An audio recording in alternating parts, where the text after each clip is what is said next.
तो इसमें साफ साफ दिखा कि सरकार के खिलाफ में जनता का गुस्सा, आक्रोश ज़बरदस्त है। कहीं न कहीं उसी का नतीजा है कि न्याय यात्रा में पूरी जन सैलाब उमड़ी है। देखिए, भारतीय जनता पार्टी के पास सिर्फ ओछी मानसिकता के साथ इस तरह से अनर्गल बयानबाजी कर रही है। अपनी सरकार में इतनी क्राइम अगर नहीं हो रही तो उनको पक्ष रखना चाहिए, बात रखना चाहिए कि हमारी सरकार में बलौदाबाजार घटना नहीं हुआ, हमारी सरकार में कलेक्टर एसपी ऑफिस नहीं जले, हमारी सरकार में कवर्धा नहीं जल रहा है। सबसे ज़्यादा घटना तो गृह मंत्री के ज़िले में हो रहा है। कांग्रेस पार्टी लगातार न्याय यात्रा के लिए जानी जा रही है। पहले राहुल गांधी जी की न्याय यात्रा और उसके बाद अब छत्तीसगढ़ की न्याय यात्रा, जो प्रदेश अध्यक्ष दीपक बैज की अगुवाई में प्रदेश में निकाला गया।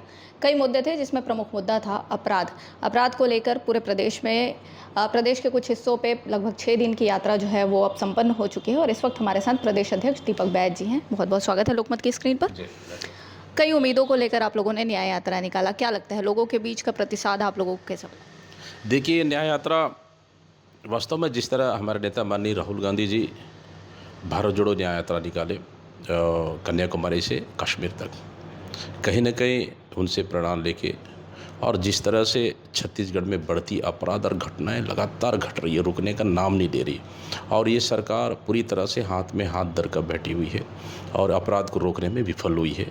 लगातार हम इस सरकार को जगाने की कोशिश किए, लगातार इस सरकार को हम लोगों ने चेतावनी दी और अपराध नियंत्रण करने के लिए लगातार हम लोगों ने मंच के माध्यम से, हर माध्यम से इस सरकार कहा, लेकिन सरकार के हाथ से कानून व्यवस्था निकल चुकी है और पुलिस प्रशासन को ये सरकार ने पंगु बना के रख दिया है।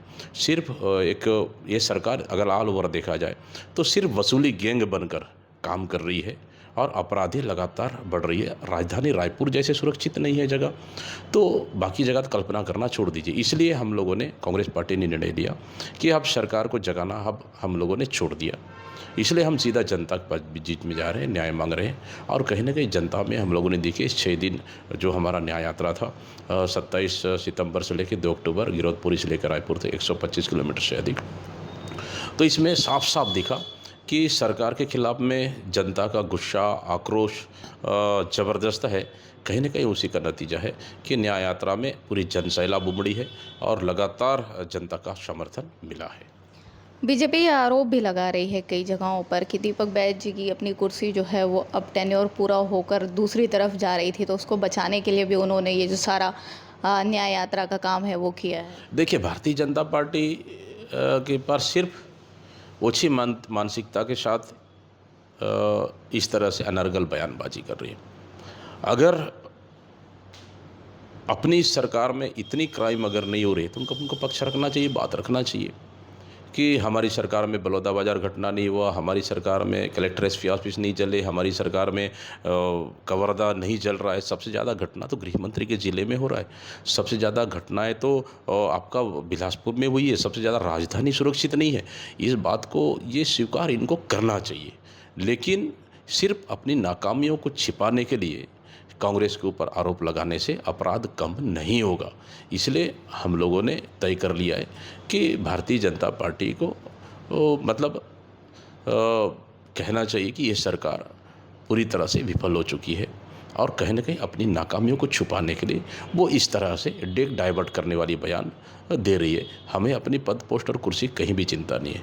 कांग्रेस का सिर्फ जनता का चिंता है, जो इस विषम परिस्थिति में जो छत्तीसगढ़ की जनता महसूस कर रही है कि छत्तीसगढ़ में सरकार नाम का चीज़ नहीं है, कानून व्यवस्था नाम का चीज़ नहीं है। कानून व्यवस्था खत्म हो चुकी है, अपराधियों का मनोबल बढ़ा हुआ है, अपराधी सरकार के संरक्षण में है। इसलिए सीधा सीधा साफ साफ उनके चेहरे पर आक्रोश दिख रहा था। कई बार ये कहा भी गया और देखा भी गया कि वरिष्ठ नेता जो हैं वो प्रदेश के कांग्रेस के, वो कभी लेट पहुंच रहे हैं, कभी जल्दी पहुंच रहे हैं, कभी कुछ कम समय दे रहे हैं, पर पूरी तरीके से कहीं ना कहीं इसको बीजेपी के द्वारा ये प्रचारित भी किया गया और कहा भी गया कि ये आपस में भाईचारा इनका अभी भी नहीं हो पाया है। ये किस तरीके की बयानबाजियां आप लोगों के बीच से भी कुछ दिखा, क्या था ये? देखिए, पहले तो भारतीय जनता पार्टी को अपना घर ठीक कर ले। एक तो 2 मंत्री पद खाली हो रहे हैं, 1 साल पूरे होने जा रहे हैं, उसको भर नहीं पा रहे हैं। ये दूसरे को नसीहत देने चले हैं। खुद के नाव में इतना छेद है और दूसरे के नाव में सफ़र होने के, दूसरे के नाव को गिन रहे हैं। मतलब भारतीय जनता पार्टी पहले अपना घर ठीक कर ले, फिर दूसरी की बात करें। देखिए, हमारे तमाम नेता, माननीय पूर्व मुख्यमंत्री भूपेश बघेल जी इतने व्यस्तता के बाद हरियाणा का चुनाव हो रहा है, वहाँ छोड़ के हमको समय दे रहे हैं। फिर उसके बाद लास्ट समापन कार्यक्रम में भी टीएस बाबा इतना व्यस्तता के बाद भी वो भी समय दे रहे हैं, और हमारे नेता प्रतिपक्ष महंत जी इतना व्यस्तता के बाद भी समय दे रहे हैं, सभी पूर्व मंत्री आ रहे हैं। इससे बड़ी चीज़ क्या हो सकती है बताइए। तो ये सिर्फ मतलब इनको कभी आया तो बोलेंगे वो भी नहीं आया, कभी वो दूसरे आया तो तीसरे नहीं आया, तीसरे नहीं आया तो चौथा नहीं आया, पता नहीं अब इसके बाद इनका लिस्ट कब खत्म होगा नहीं मालूम। तो भारतीय जनता पार्टी पूरी तरह से डरी हुई है, इस न्याय यात्रा से सहमी हुई है, और कहीं न कहीं ये मान बैठी है कि कांग्रेस पार्टी जनता के बीच में अपनी नाकामियों को लेकर पहुंच चुकी है, जा रही है, और इसका जनता का एक्सटेंशन भी सीधा सीधा सरकार के खिलाफ में दिख रही है। इसलिए इस तरह की बयानबाजी सरकार कर रही है। कांग्रेस का अगला स्टेप क्या होगा, संगठनात्मक भी और सरकार के खिलाफ? संगठनात्मक भी हमारा अगला स्टेप होगा, नंबर 1। नंबर 2 कि हम लोग बाई इलेक्शन, नगरीय निकाय, पंचायत चुनाव है, तीनों चुनाव भी है, तो इस तरह से सरकार के खिलाफ हमारी लड़ाई तो जारी रहेगी। क्या इस यात्रा का कोई दूसरा प्रारूप या कहीं और से कुछ? अभी तो प्लानिंग है, अभी प्लानिंग चल रही है, बाकी देखते जाइए आगे आगे होता क्या है। बिल्कुल, तो ये हैं कांग्रेस के छत्तीसगढ़ के प्रदेश अध्यक्ष, जिनको कहना है कि एक यात्रा तो हो चुकी है, दूसरे की प्लानिंग चल रही है। प्रदेश में लगातार संगठन जो है वो भी काम कर रहा है। अब देखने वाली बात यही होगी कि आगामी चुनाव में ये संगठन कितना सही और किस दिशा में काम करता है। छत्तीसगढ़ से लोकमत के लिए स्वाति कौशिक की रिपोर्ट।